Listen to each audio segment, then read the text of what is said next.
So, hi guys, magluluto tayo ngayon ng sardinas na mayroong upo. So, naka-prepared na guys ang mga ingredients. At yan ang ating Ligo sardines. Tayong olive oil, mayroon tayong paminta, at patis. Pamintang powder at saka patis. So, yan guys. Okay, lutuin na natin. So, pinagsama na natin igisa ang bawang at saka sibuyas guys.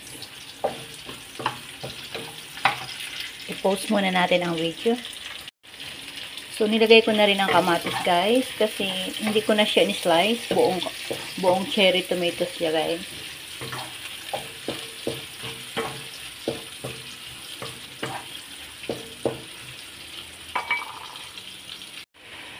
Ayan, guys. Nilagay na rin natin ang upo. Pero, malalaki ang slice niya, guys. Hindi ko siya ni-slice ng yung pabilog.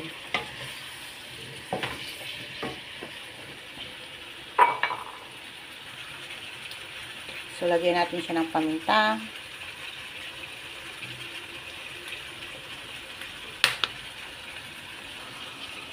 Lagyan rin natin siya ng patis.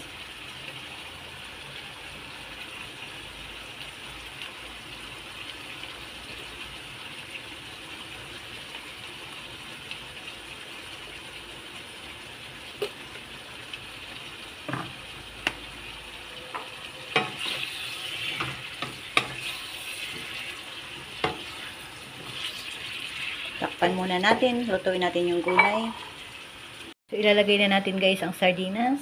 At madali lang maluto ang ating upo.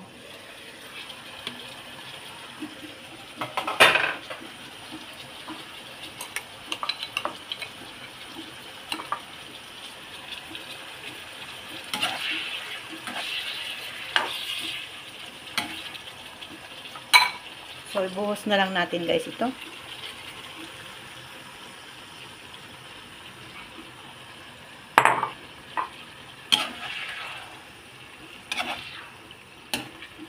At lutuin lang natin ng mga 2 minuto guys para kasi ang sardines naman is ready to eat na yan. So para mag-absorb lang yung lasa nila.